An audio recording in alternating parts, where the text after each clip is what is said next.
আজকে আমি কোন রাশি অধিপতি গ্রহকে সেই সম্পর্কে বলছি।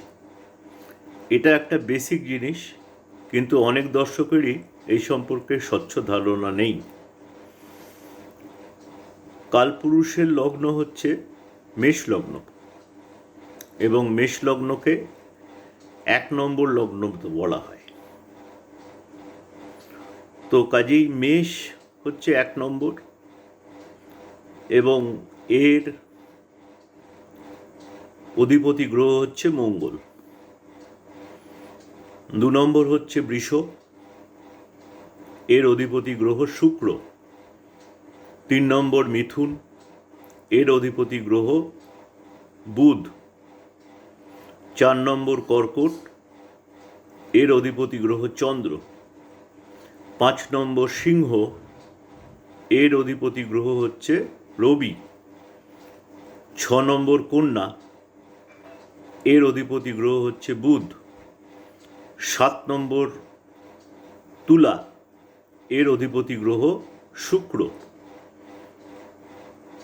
8 নম্বর বৃশ্চিক, এর অধিপতি গ্রহ মঙ্গল এবং কেতু। কেতুকে এই ঘরের কো-রুলার এই মর্যাদা দেওয়া হয়েছে।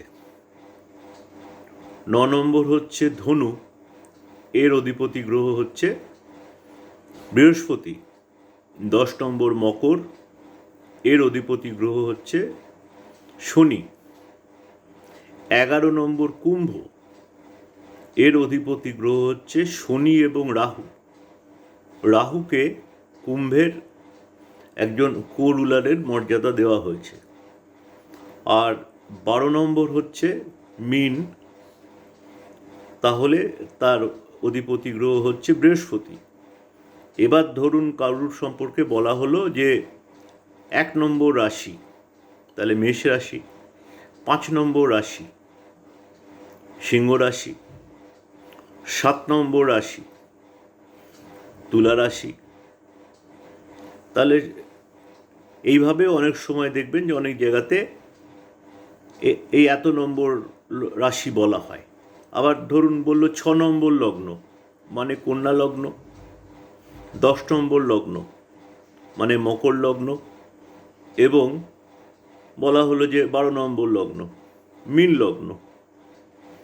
দেখবেন যারা ইউটিউবে জ্যোতিষ সার্চ করেন, ফলো করেন, যারা নন বেঙ্গলি অ্যাস্ট্রোলজাররা আছেন, বিশেষ করে হিন্দিভাষী, তারা দেখবেন সবসময় যে লগ্নটা হবে সেইখানে একটা নাম্বার লেখা থাকে। যদি 7 নম্বরকে লগ্ন ধরে বুঝবেন ওটা হচ্ছে তুলা লগ্ন। যারা জ্যোতিষ অধ্যয়ন করছেন বা ইউটিউবের মাধ্যমে, ফেসবুকের মাধ্যমে জ্যোতিষকে আরও জানার চেষ্টা করছেন, তাদের বোঝার সুবিধার্থে আমি আজকের এই ভিডিওটা করলাম।